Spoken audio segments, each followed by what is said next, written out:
Pakar kebijakan publik Said Didu mengkritisi Pertamina terlalu kreatif menerapkan kebijakan beli BBM bersubsidi harus pakai aplikasi My Pertamina. Menurutnya kebijakan semacam ini merupakan wewenang regulator yaitu Kementerian ESDM.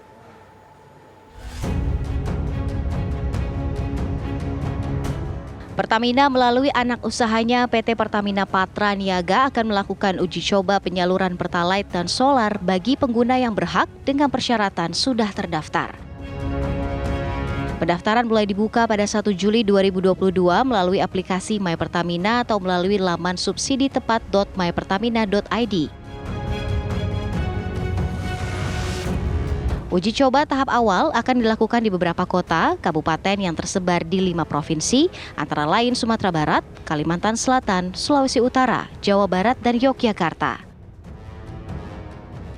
Masyarakat yang merasa berhak menggunakan Pertalite dan solar dapat mendaftarkan data diri dan kendaraannya. Dan selanjutnya akan dikonfirmasi sebagai pengguna yang terdaftar. Sistem My Pertamina ini akan membantu kami dalam mencocokkan datanya.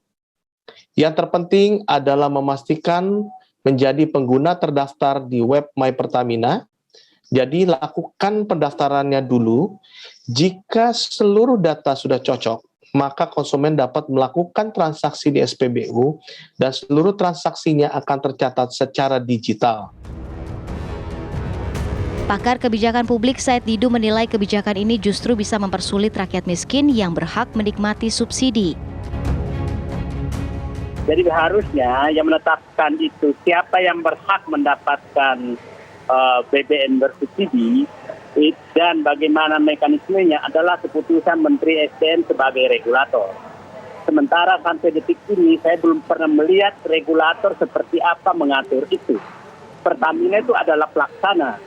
Jadi pelaksana tidak boleh terlalu kreatif untuk membuat suatu aturan yang tidak ada sebelum dijelaskan ditetapkan oleh regulator. Saya kasih contoh, umpamanya pupuk itu SK-nya dari Kementerian Pertanian dan seluruh petani yang berhak mendapatkan subsidi dikasih kartu tani sehingga kartu itu yang digunakan membeli ke pengecer. Nah, ini Pertamina terlalu kreatif untuk membuat sesuatu yang hanya berdasarkan aplikasi, jadi bukan berdasarkan siapa yang berhak. Siapapun punya aplikasinya, maka dia berhak membeli Pertalite. Itu tidak adil sama sekali. Nah, ini juga saya menyambut di luar sedikit berlaku untuk minyak goreng. Jadi saya bilang menyatakan kebijakan sekarang adalah kebijakan aplikasi. Nah, kebijakan aplikasi ini sangat berbahaya. Anda bisa bayangkan apakah nelayan yang punya hak subsidi punya HP Android? Nggak punya mereka. Apakah seluruh yang punya motor punya HP Android? Nggak punya. Masa harus membeli Pertalite, harus beli Android dulu? Rencana pendataan konsumen yang dilakukan Pertamina ini dilakukan sebagai upaya agar penyaluran BBM bersubsidi bisa tepat sasaran sehingga tidak melampaui kuota BBM subsidi yang telah ditetapkan. Tim TV One mengabarkan.